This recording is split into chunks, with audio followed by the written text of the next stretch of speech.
Welcome to Harsha TNPSC class. நம்ம unit 9ஓட question series தான் பார்த்துட்ருக்கோம். நம்ம சேனல் ஸ்டார்ட் பண்ணி 1 வீக் தான் ஆகுது. நிறையா பேர் ரொம்ப சப்போர்ட் பண்ணியிருக்கீங்க, கமெண்ட்லாம் போட்டிருக்கீங்க, ரொம்ப தேங்க்யூ. இப்போ நடந்து முடிஞ்ச குரூப் 1 2024 நம்ம சேனல்லேருந்து போஸ்ட் பண்ணியிருக்க 7 வீடியோலேருந்து 3 கேள்விகள் கேட்டிருக்காங்க. அப்போ நம்ம சேனலில் போஸ்ட் பண்ணுற எல்லா வீடியோஸும் எவ்வளோ இம்பார்ட்டண்ட் அப்படின்னு தெரிஞ்சுக்கோங்க. நம்ம சேனலை கண்டினியூஸாக பார்க்குறவங்க ஜென்ரல் ஸ்டடீஸில் எந்த மிஸ்டேக்கும் பண்ணாமல் எல்லா கொஷின்ஸுமே ரொம்ப ஈஸியாக அட்டன் பண்ண முடியும். இதுக்கு முன்னாடி போஸ்ட் பண்ணியிருக்க வீடியோஸ் இன்னும் பார்க்காதவங்க கண்டிப்பாக போய் விசிட் பண்ணுங்கள், உங்களுக்கு ரொம்பவே யூஸ்ஃபுல்லாக இருக்கும். இன்றைக்கி கொஷின்ஸ் பார்க்கலாம்.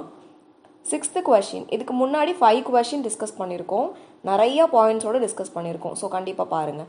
6th question, choose the correct பேர். கீழே கொடுத்துருக்கிறதுல எதெல்லாம் கரெக்ட் அப்படின்னு கேட்டிருக்கோம். First one, Temple Entry Authorization and Indemnity Act. Temple Entry Authorization and Indemnity Act. கோயில் நுழைவு அங்கீகாரம் மற்றும் இழப்பீட்டு சட்டம். கோயில் நுழைவு அங்கீகாரம் மற்றும் இழப்பீட்டு சட்டம். இந்த சட்டம் கொண்டு வரப்பட்ட ஆண்டு 1939 அப்படின்னு கொடுத்துருக்கோம். இது கரெக்டு தான். So temple entry authorisation indemnity ஆக்டுங்கிறது 1939. கோயில் நுழைவு அங்கீகாரம் மற்றும் இழப்பீட்டு சட்டம் 1939 கொண்டு வரப்பட்டது தான். இது வந்து கரெக்ட் நமக்கு. ஸோ அவங்க கரெக்டாக கேட்டிருக்காங்க. எது சரியான பேர், எது சரியான இணைன்னு கேட்டிருக்காங்க. ஃபர்ஸ்ட் ஒன் வந்து correct. Next tenants protection act.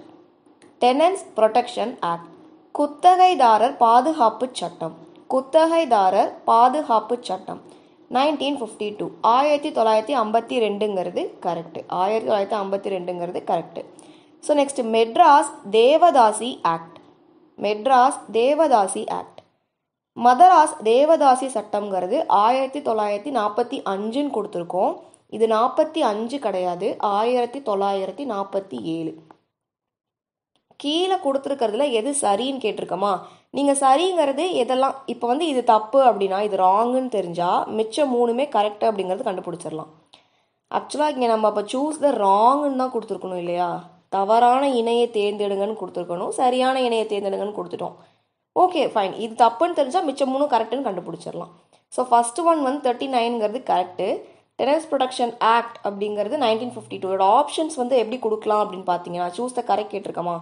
இதோட ஆப்ஷன்ஸ் எப்படி கொடுக்கலான்னா ஆப்ஷன் ஏ 1 2 4, ஆப்ஷன் பி 3 மட்டும், ஆப்ஷன் ஏபிசி சி வந்து 2 4 மட்டும், டிங்கிறது 4 மட்டும். இப்படி கொடுத்துட்டா நமக்கு வந்து 3 தப்புன்னு கண்டுபிடிச்சா நமக்கு இதுதான் ஆப்ஷன் 1 2 and 4 ஒன்லிங்கிறது கண்டுபிடிச்சிடலாம். இதை கிவன் ஆப்ஷன் கொடுத்துருந்தா இப்படி தான் ஆப்ஷன் வந்து கொடுத்துருப்பாங்க. ஸோ இது கரெக்டு. ஃபர்ஸ்ட் ஒன் வந்து டெம்பிள் என்ட்ரி ஆத்தரைசேஷன் இண்டெமினிட்டி ஆக்டுங்கிறது correct. Second one tenants protection ஆக்டுங்கிறது correct. Third Madras Devadasi act. Madras Devadasi சட்டம்ங்கிறது 1947. நாலாவது agriculture debt relief act. Agriculture debt relief act. விவசாய கடன் நிவாரண சட்டம். விவசாய கடன் நிவாரண சட்டம் அப்படிங்கிறது 1938. ஆல்ரெடி பார்த்துட்டோம். 1 2 4ங்கிறது தான் கரெக்டு, 3 மட்டும் தான் தப்பாக இருக்குது. ஸோ ஆப்ஷன் வந்து கொடுக்குறாங்கன்னா இந்த மாதிரி தான் கொடுப்பாங்க நமக்கு. அதில் வந்து நம்ம ஈஸியாக என்ன பண்ணிடணும், கண்டுபிடிச்சிடணும். இந்த மாதிரி தான் ஆப்ஷன் நமக்கு கொடுப்பாங்க. 1 2 4 சரியா, 3 மட்டுமா, 2 4 சரியா, 4 மட்டுமான்னு நம்ம கேட்கும்போது சூஸ் த கரெக்ட் பேர் அப்படின்னு நம்ம கொடுத்துருக்கோம். சரியானதை கண்டுபிடிங்கன்னு கேட்டிருக்கோம். ஸோ 3ங்கிறது நமக்கு தப்பாக கொடுத்துருக்காங்க. இயர் வருடம் தப்பாக கொடுத்தனால 1 2 4 ஏபி அண்ட் டி தான் கரெக்டு.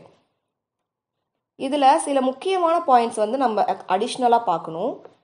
என்னன்னு பார்த்தீங்கன்னா இந்த சட்டங்கள் இப்போ பார்த்தோம்ல, இது வந்து தமிழ்நாட்டில் யார் இந்த சட்டங்கள் கொண்டு வரப்போ முதலமைச்சராக இருந்தாங்க அப்படின்னா இந்த ஃபஸ்ட்டு 2 கொண்டு வரப்போ ராஜாஜி முதலமைச்சராக இருந்திருப்பார். கோயில் நுழைவு அங்கீகாரம் மற்றும் இழப்பீட்டு சட்டம் temple entry authorisation indemnity act and tenants protection act குத்தகைதாரர் பாதுகாப்பு சட்டம் இது 2 கொண்டு வரப்ப ராஜாஜி இருந்திருப்பாரு. அக்ரிகல்ச்சர் டெட் ரிலீஃப் இருக்கா, அக்ரிகல்ச்சர் டெட் ரிலீஃப் அப்பையும் ராஜாஜி தான் இருந்திருப்பாரு. இதப்பவும் ராஜாஜி தான் இருந்திருப்பாரு. இந்த நடுவில் மெட்ராஸ் தேவதாசி இதப்போ வந்து யார் இருந்திருப்பாங்கன்னா அண்ணா இருந்திருப்பாரு. அறிஞர் அண்ணா அவர்கள் வந்து இருந்திருப்பாரு. ஓகேவா? மெட்ராஸ் தேவதாசி ஆக்ட்ஸ், மதராஸ் தேவதாசிகள் சட்டம் அப்போ அறிஞர் அண்ணா இருந்திருப்பார். சாரி, அறிஞர் அண்ணா நான் சொன்னேன், சாரி, அண்ணா கிடையாது, ஓமந்தூரா ராமசாமி இருந்திருப்பார். சாரி, நோட் பண்ணிக்கோங்க, ஓமந்தூரா ராமசாமி இருந்திருப்பாங்க. இப்போ வந்து நம்ம ராஜாஜி பற்றி சில பாயிண்ட்ஸ் பார்த்துடலாம். அடிஷ்னல் பாயிண்ட்ஸ் அபவுட் ராஜாஜி பற்றி சில முக்கிய குறிப்புகள் பார்த்துடலாம். ராஜாஜி வெளியிட்ட புத்தகங்களில் ரொம்ப முக்கியமான ஒரு புக்கு. ராஜாஜி புத்தகங்கள் எழுதியிருக்காரு. அதில் ரொம்ப ரொம்ப முக்கியமான புக்குனா சிறையில் தவம். இந்த புக்கு வந்து சாகித்ய அகாதமி வின்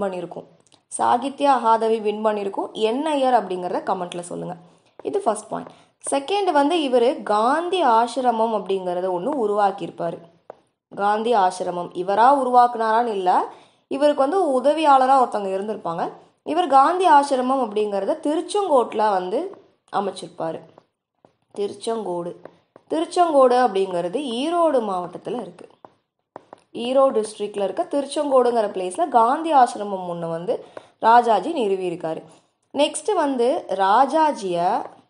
ராஜாஜி அவர்களை காந்தி என்ன சொல்லியிருக்காருன்னா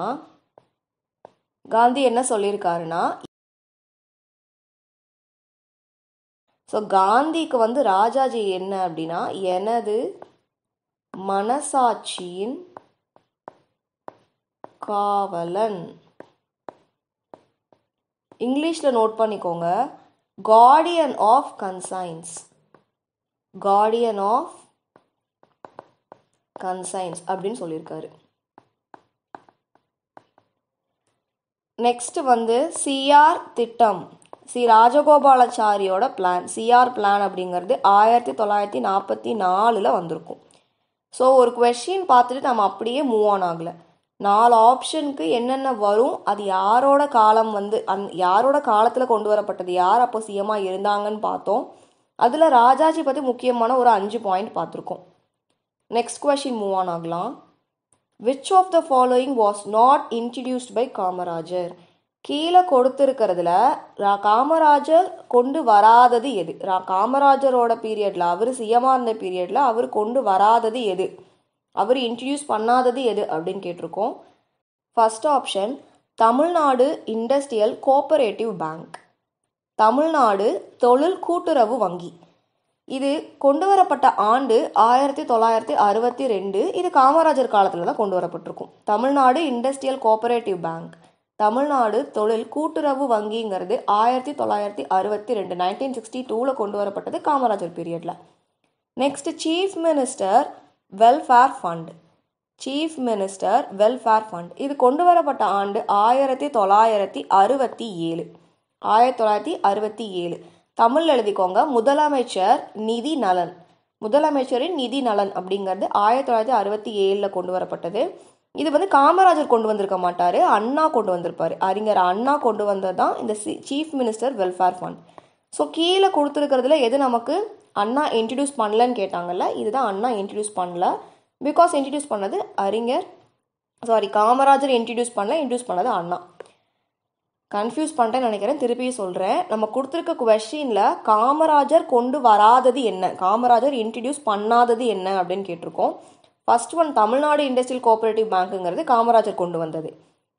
சீஃப் மினிஸ்டர் வெல்ஃபேர் ஃபண்ட் அப்படிங்கிறது அண்ணா கொண்டு வந்தது. ஒரே பாயிண்ட்டை நம்ம ஏன் திருப்பி பார்க்குறோன்னா, இந்த வீடியோ பார்க்கும் போதே உங்களுக்கு எல்லாமே வந்து மைண்டில் ஸ்டோர் ஆயிடணும். தனியாக செப்பரேட்டாக நீங்கள் எடுத்து வச்சு படிக்கவே கூடாது. பார்க்கும் போதே உங்களுக்கு வந்து ஈஸியாக அண்டர்ஸ்டாண்ட் ஆயிடணும் அண்ட் எல்லாமே மனப்பாடம் ஆயிடணுங்கிறக்காக அதை ரிப்பீட்டடாக பார்க்குறோம். ஃபர்ஸ்ட் ஆப்ஷன் காமராஜர் கொண்டு வந்தது, தமிழ்நாடு இண்டஸ்ட்ரியல் கோஆபரேட்டிவ் பேங்க். அடுத்து பேமெண்ட் ஆஃப் வேஜஸ் ஆக்ட், ஊதியம் வழங்கும் சட்டம், கொண்டு வரப்பட்ட ஆண்டு 1959. ஊதியம் வழங்கும் சட்டம், பேமெண்ட் ஆஃப் வேஜஸ் ஆக்ட் 1959, 1959. இதை காமராஜர் தான் கொண்டு வந்திருப்பாரு, correct. Avadi heavy vehicle factory கொண்டு வரப்பட்ட ஆண்டு 1961, 1961. இதையும் காமராஜர் தான் கொண்டு வந்திருப்பாரு. அப்போ காமராஜரால் இன்ட்ரடியூஸ் பண்ணப்படாதது, கொண்டு வராதது சீஃப் மினிஸ்டர் வெல்ஃபேர் ஃபண்டு தான். அறிஞர் அண்ணா 1967 கொண்டு வந்திருக்காரு. இப்போ நம்ம காமராஜர் பற்றி சில பாயிண்ட்ஸ் பார்த்துடலாம். இம்பார்ட்டண்ட்டான பாயிண்ட்ஸ் வந்து காமராஜர் பற்றி பார்த்துடலாம். இவர் வந்து 1937 1937 இவர் வந்து சாத்தூர் அப்படிங்கிற பிளேஸில் வெற்றி அடைவார். பொலிட்டிக்கல் அரசியலில் வந்து அவரோட முதல் அரசியல் வெற்றி ஃபஸ்ட்டு அவர் பொலிட்டிக்கலில் வெற்றி அடைஞ்ச ஒரு இடம், முதல் அரசியல் வெற்றி எங்கன்னா சாத்தூர் அப்படிங்கிற இடத்துல.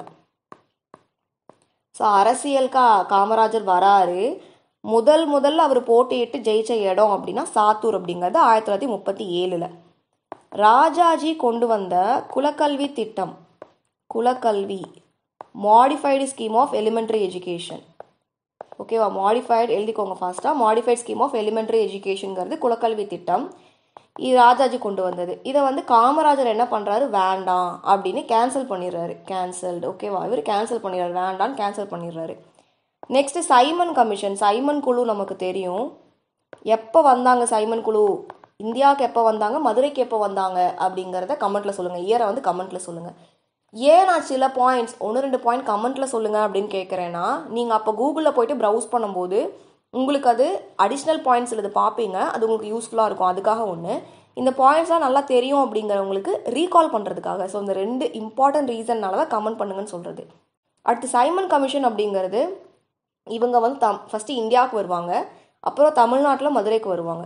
இவங்க மதுரைக்கு வரும்போது அங்கே மதுரையில் வந்து காமராஜர் சைமன் குழுவை எதிர்த்து வந்து போராட்டம் பண்ணுவார். ஓகேவா, மதுரையில் காமராஜர் சைமன் குழுவை எதிர்த்து போராட்டம் பண்ணியிருக்காரு. இவங்க தமிழ்நாட்டுக்கு விசிட் பண்ணப்போ, சைமன் கமிஷன் விசிட் பண்ணுறப்போ. அடுத்து 1976 காமராஜருக்கு இந்திய அரசு பாரத் ரத்னா வழங்கியிருக்கும். ஓகேவா, 1976 1976 பாரத ரத்னா விருது வந்து இந்திய அரசாங்கம் காமராஜருக்கு வழங்கியிருக்கும். அடுத்த கொஸ்டின் போகலாம். Choose the wrong one. தவறான ஒன்றை தேர்ந்தெடுக்க. அண்ணாவோட ரைட்டிங்ஸ், அண்ணா வந்து எழுதியிருக்கார், நிறைய அண்ணாவோட படைப்புகள் இருக்குது. அதில் தவறானது எது அப்படின்னு கேட்டிருக்காங்க. ஃபர்ஸ்ட் வந்து ரோமாபுரி ராணிகள். தமிழ்லையும் இதே தான், அதை அப்படியே தமிழ் எழுதிக்கோங்க. ரோமாபுரி ராணிகள், இது வந்து அண்ணாவோட படைப்பு தான், கரெக்டு. மே தினம்ங்கிறது அண்ணாவோட படைப்பு, கரெக்டு. கருப்பு மாளிகை அப்படின்னு கொடுத்துருக்கோம்ல, இது கருப்பு கிடையாது, கருப்பு மாளிகை அப்படின்னு கொடுத்துருக்கோம், கருப்பு கிடையாது, வெள்ளை மாளிகை. ஸோ அப்போ தவறுன்னு கேட்டிருக்கோமா, சூஸ் த ராங்குங்கிறது இதுதான் வந்து தப்பு. கருப்பு கிடையாது, வெள்ளை மாளிகை. அடுத்து தசவதாரம், இது கரெக்டு.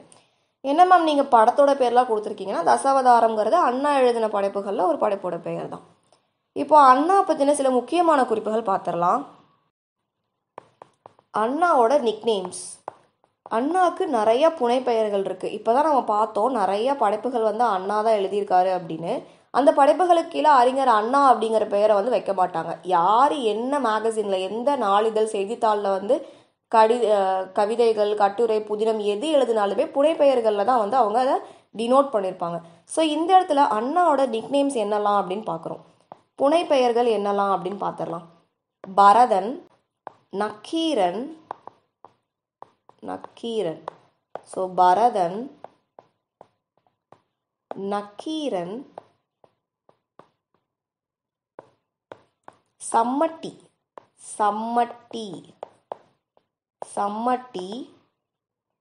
ஒற்றன். இதெல்லாம் அண்ணாவோட புனைப்பெயர்கள். அவங்களோட படைப்புகளில் அவங்க பயன்படுத்தின புனைப்பெயர்கள்லாம் இது. அடுத்த கொஸ்டின் பார்த்துடலாம். மேட்ச் த ஃபாலோயிங் கேட்டிருக்கோம். மேட்ச் த ஃபாலோயிங், சரியான இணையை தேர்ந்தெடுக்க. ஃபர்ஸ்ட் வந்து ராஜமன்னார் கமிட்டி, ராஜமன்னார் குழு கொண்டு வரப்பட்ட ஆண்டு, இது எல்லாருக்குமே தெரியும் நினைக்கிறேன். மோஸ்ட்லி 1969 வந்து கொண்டு வந்திருப்பாங்க. சேலம் ஸ்டீல் பிளான்ட் அப்படிங்கிறது நமக்கு 1970 கொண்டு வந்திருப்பாங்க. சேலம் எஃகு தொழிற்சாலை, சேலம் எஃகு தொழிற்சாலை இல்லை எஃகு ஆலைங்கிறது 1970 கொண்டு வந்தது. ராஜமன்னார் கமிட்டிங்கிறது ராஜமன்னார் ஆணையம், கொண்டு வரப்பட்ட ஆண்டு 1969. மூணாவது ஸ்டேட் பிளானிங் கமிஷன், மாநில திட்டக்குழு எப்போ கொண்டு வந்திருக்காங்க, 1971 கொண்டு வந்திருக்காங்க. Next differently abled rehabilitation scheme. So மாற்றுத்திறனாளிகள் மறுவாழ்வு திட்டம்ங்கிறது 1974 1974 கொண்டு வந்திருக்காங்க. ஸ்டேட் பிளானிங் கமிஷன், மாநில திட்டக்குழு பார்த்தோமா, அப்போ மத்தியில் தேசிய திட்டக்குழு எப்போ கொண்டு வந்திருப்பாங்க? தேசிய நேஷ்னல் பிளானிங் கமிஷன், தேசிய திட்டக்குழு எப்போ கொண்டு வந்திருக்காங்க? நோட் பண்ணிக்கோங்க, மார்ச் 15, 1950. மார்ச் 15, 1950 நமக்கு தேசிய திட்டக்குழு கொண்டு வந்திருக்காங்க. இப்போது இதெல்லாம் கொண்டு வரப்போ நமக்கு கலைஞர் கருணாநிதி இருந்தார். இந்த ஆணையம், இந்த நிதிகள்லாம் வந்தப்போ நமக்கு கலைஞர் கருணாநிதி தான் தமிழ்நாட்டோட முதலமைச்சராக இருந்திருக்காரு. ஸோ அவரை பற்றி சில பாயிண்ட்ஸ், முக்கியமான பாயிண்ட்ஸ் நம்ம பார்த்துடலாம். கலைஞர் கருணாநிதி இவரோட இம்பார்ட்டண்ட்டான சில பாயிண்ட்ஸ் பார்க்குறோம். ஃபஸ்ட்டு இவரோட பிறந்த நாளுங்கிறது ஜூன் 3, 1924 அன்னைக்கு தான் இவர் பிறந்திருப்பார். இந்த ஜூன் 3 அப்படிங்கிறது நம்ம வேர்ல்டு பைசைக்கிள் டே, உலக மிதிவண்டி நாள் அப்படின்னு கொண்டாடுறோம். ஸோ வேர்ல்டு பைசைக்கிள் டேங்கிறது, உலக மிதிவண்டி நாள் அப்படிங்கிறது ஜூலை 3, கலைஞர் கருணாநிதி அவர்களோட பிறந்த நாள். இவர் டிஎம்கேல 10 முறை தலைவராக இருந்திருப்பார், 10 டைம்ஸ் பிரசிடெண்ட்டாக இருந்திருக்காரு. ஸோ டிஎம்கேல நமக்கு தெரியும், அண்ணாக்கு அடுத்து வந்தவர் கலைஞர் கருணாநிதி அவர்கள். இவர் 10 முறை பிரசிடெண்ட்டாக, தலைவராக டிஎம்கேக்கு இருந்திருக்காரு. இவரோட ஃபர்ஸ்ட் மூவி, முதல் திரைப்படம் அப்படிங்கிறது ராஜகுமாரி. 1947 வெளிவந்த ராஜகுமாரி அப்படிங்கிறது தான் கலைஞர் கருணாநிதி அவர்களோட முதல் திரைப்படம். இவரோட அரசியல் யோசனைகள், பொலிட்டிக்கல் ஐடியாஸை பேஸ் பண்ணி ரிலீஸ் ஆன படம் அப்படின்னா அது பராசக்தி. ஸோ கன்ஃபியூஸ் ஆகிக்கக்கூடாது நம்ம. ஃபஸ்ட்டு மூவி அப்படிங்கிறது ராஜகுமாரி, இதில் ஒரு நடிகராக நடிச்சிருக்காரு.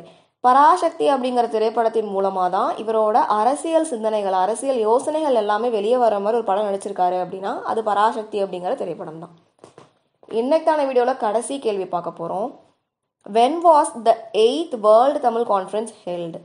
8வது உலக தமிழ் மாநாடுங்கிறது எப்போ நடந்துச்சு அப்படின்னு கேட்டிருக்கோம். இயர்ஸ் கொடுத்துருக்கோம். ஸோ 8வது உலக தமிழ் மாநாடு அப்படிங்கிறது எப்போ நடந்துச்சுன்னா 1995, 1995 நடந்திருக்கு. அப்போது ரிமைனிங் ஆப்ஷன்ஸ் பார்த்துடலாம். 1992 அப்படிங்கிறது cradle baby scheme. Cradle baby scheme, தொட்டில் குழந்தை திட்டம்ங்கிறது 1992 நமக்கு தெரியும், ஜெயலலிதா அவர்கள் பீரியடில் கொண்டு வரப்பட்டது. ஜெயலலிதா அவர்கள் பீரியடில் கொண்டு வரப்பட்டது தான் கிராடல் பேபி ஸ்கீம், தேர் ஆஃப் 1992. நெக்ஸ்ட் 1994 அப்படிங்கிறது தமிழ்நாடு பஞ்சாயத்து சட்டம், தமிழ்நாடு பஞ்சாயத் ஆக்ட். தமிழ்நாடு பஞ்சாயத்து ஆக்ட் அப்படிங்கிறது நமக்கு 1994 வந்தது. நெக்ஸ்ட் 1993 அப்படிங்கிறதுல காவேரியோட வாட்டர் இஷ்யூ, காவேரி நதிநீர் பிரச்சனை, வாட்டர் இஷ்யூ, காவேரியோட வாட்டர் இஷ்யூ அப்படிங்கிறது நமக்கு 1993 வந்திருக்கு. சில அடிஷ்னல் பாயிண்ட்ஸ் பார்த்துடலாம். ஜெயலலிதா அவர்கள் பீரியடில் கொண்டு வரப்பட்ட சட்டங்கள் தான் இதெல்லாமே. இன்னொரு முக்கியமான சட்டம் என்னன்னா all women police station. All women police station, அனைத்து மகளிர் காவல் ஆணையம் அப்படிங்கிறத ஜெயலலிதா அவர்கள் பீரியடில் கொண்டு வரப்பட்டது தான் அனைத்து மகளிர் காவல் நிலையம். அடுத்து chief ministers girl child protection scheme. Chief ministers girl child protection scheme. முதலமைச்சர் பெண் குழந்தைகள் பாதுகாப்பு சட்டம், பாதுகாப்பு திட்டம். முதலமைச்சரின் பெண் குழந்தைகள் பாதுகாப்பு திட்டம் அப்படிங்கிறது நமக்கு ஜெயலலிதா அவர்கள் பீரியடில் கொண்டு வரப்பட்டது. ஸோ இந்த பஞ்சாயத்து, தமிழ்நாடு பஞ்சாயத்து சட்டம்னு ஒன்று பார்த்தோமா, இந்த தமிழ்நாடு பஞ்சாயத்து அப்படிங்கிறது இந்திய அளவில் முதல்ல வந்தது அக்டோபர் 2, 1959 ராஜஸ்தானில் நாகூர் அப்படிங்கிற இடத்துல கொண்டு வரப்பட்டது தான் இந்த பஞ்சாயத்து சட்டம்ங்கிறது. முதல்ல இந்தியாவில் ராஜஸ்தானில் நாகூருங்கிற இடத்துல அக்டோபர் 2, 1959 அப்போ கொண்டு வந்திருக்காங்க. இந்த காவேரி வாட்டர் இஷ்யூ, காவேரி நதிநீர் பிரச்சனை அப்படிங்கிறது நடந்தப்போ நமக்கு ஜெயலலிதா அவர்கள் மெரினா கடற்கரையில் உண்ணாவிரதம் இருந்திருப்பாங்க. ஃபாஸ்டிங் இன் மெரினா கடற்கரையில் உண்ணாவிரதம் அப்படிங்கிறது இருந்திருப்பாங்க. உங்களுக்கு இந்த வீடியோ ரொம்பவே யூஸ்ஃபுல்லாக இருக்கும்னு நினைக்கிறேன். ஒரே வீடியோவில் 5 கொஷினை சேர்ந்த ஆப்ஷன்ஸ் இருக்க எல்லாமே, அது போக அடிஷ்னல் பாயிண்ட்ஸ் நம்ம பார்த்துருக்கோம். இந்த ஒரு வீடியோவில் நிறையா பாயிண்ட்ஸ் நமக்கு கவர் ஆகுது. ஸோ வீடியோ ஸ்கிப் பண்ணாமல் ஃபுல்லாக பார்த்த உங்கள் எல்லாருக்குமே ரொம்ப தேங்க்யூ. இந்த வீடியோ யூஸ்ஃபுல்லாக இருக்குது, உங்களுக்கு இந்த மாதிரி அப்கமிங் நிறையா வீடியோஸ் வேணும் அப்படின்னா மறக்காமல் கமெண்ட்டில் சொல்லுங்கள். இந்த வீடியோ ஃபுல்லாக பார்த்ததுக்கு ரொம்ப தேங்க்யூ. நம்ம சேனலில் இருக்க மற்ற வீடியோஸும் பாருங்கள். உங்களுக்கு வேறு எந்த சப்ஜெக்டில் எந்த டவுட் இருந்தாலுமே கமெண்ட்டில் சொல்லுங்கள். நீங்கள் கேட்குற எல்லா வீடியோவுமே அப்கமிங் டேஸில் நம்ம அப்லோட் பண்ணிடுவோம். உங்களுக்கு இந்த வீடியோ பிடிச்சிருந்தா நீங்கள் எனக்கு சப்போர்ட் பண்ணணும்னு நினச்சா நம்ம சேனலை மறக்காமல் லைக் பண்ணுங்கள், ஷேர் பண்ணுங்கள், சப்ஸ்கிரைப் பண்ணுங்கள். இந்த வீடியோ ஃபுல்லாக பார்த்ததுக்கு ரொம்ப தேங்க்யூ.